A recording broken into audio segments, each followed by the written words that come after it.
Lorsque vous êtes en interaction avec les enfants qui mangent, il y a des façons meilleures que d'autres pour parler des aliments et de leurs habitudes autour du repas. Voici des phrases à éviter car elles mettent les enfants sur des fausses pistes.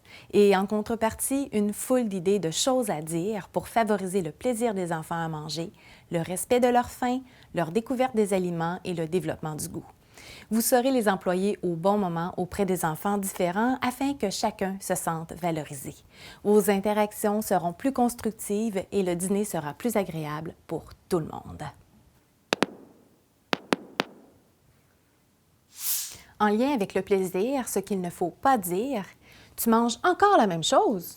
Tu manges juste des pâtes, t'es vraiment difficile. Ou encore, dépêche, tous tes amis ont fini sauf toi. Ou encore, le premier qui a fini de manger, je lui confie une tâche. Et pire encore, on mange en silence.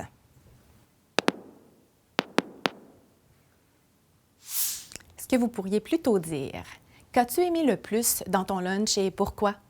Prends ton temps pour bien savourer chaque bouchée. Participe à faire ton lunch, tu vas être fier de toi. Ton lunch est si appétissant quand il y a autant de couleurs.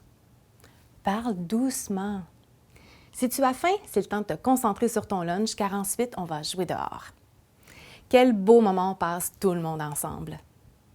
Veux-tu présenter aux amis ce que tu es en train de manger? C'est un plat qu'on aimerait découvrir.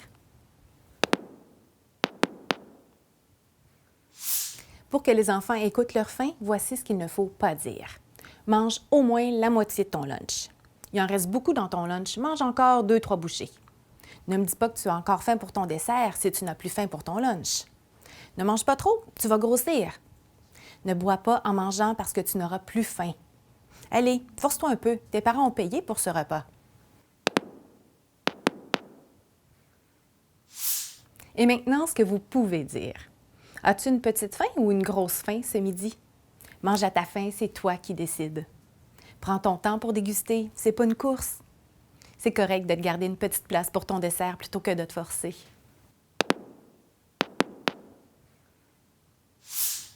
Pour que les enfants aient envie de bien manger, voici ce qu'il faut éviter de dire. C'est pas très santé ce que tu as là. Le pain et les pâtes, ça fait grossir.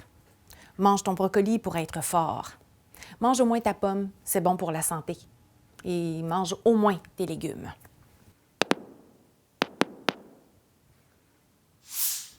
Voici ce que vous pourriez plutôt dire. Ça fait tellement de bien boire de l'eau quand on a soif.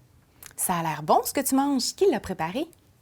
Tu cuisines toi aussi? Wow, champion! Quelle belle recette tu as là. Comment ça s'appelle? Tes légumes ont donc bien l'air bons.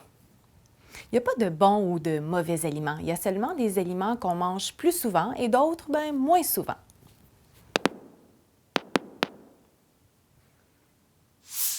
Une belle idée d'activité avec votre groupe ou l'ensemble du service de garde, si le contexte socio-économique de votre milieu s'y prête, c'est d'organiser une semaine de cuisine maison, à l'occasion ou même éventuellement chaque mois, pourquoi pas. Il pourrait par exemple y avoir des enfants qui présentent et qui expliquent une recette qu'ils ont faite, ou encore un partage de recettes. Vous pourriez trouver ensemble une recette vedette que tout le monde pourrait cuisiner et manger ensemble le même jour. Ce pourrait aussi être de prendre des photos des plats que les enfants ont cuisinés à la maison ou d'autres activités que vous pouvez vous-même imaginer.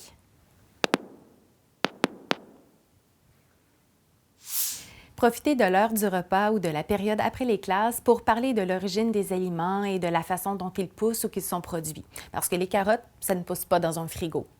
Vous pourriez aussi organiser des petites activités pour faire repousser par exemple un cœur de laitue ou semer des haricots pour faire réaliser aux enfants que les aliments n'apparaissent pas par magie. Ça donne aussi plus de valeur aux aliments. Valorisez les aliments en expliquant aux enfants que de nombreuses personnes ont travaillé fort pour que ces aliments arrivent dans notre assiette.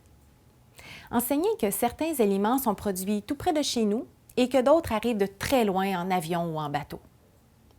À l'aide de contenants que vous pouvez apporter, faites remarquer que certains aliments ont plus d'emballage que nécessaire et valorisez les contenants réutilisables parce que ça cause moins de déchets. Faites penser aux enfants qu'en participant à la préparation de leur lunch, ils peuvent aider leurs parents à mettre les quantités dont ils ont besoin dans leur repas. Il y a aussi ainsi moins de gaspillage.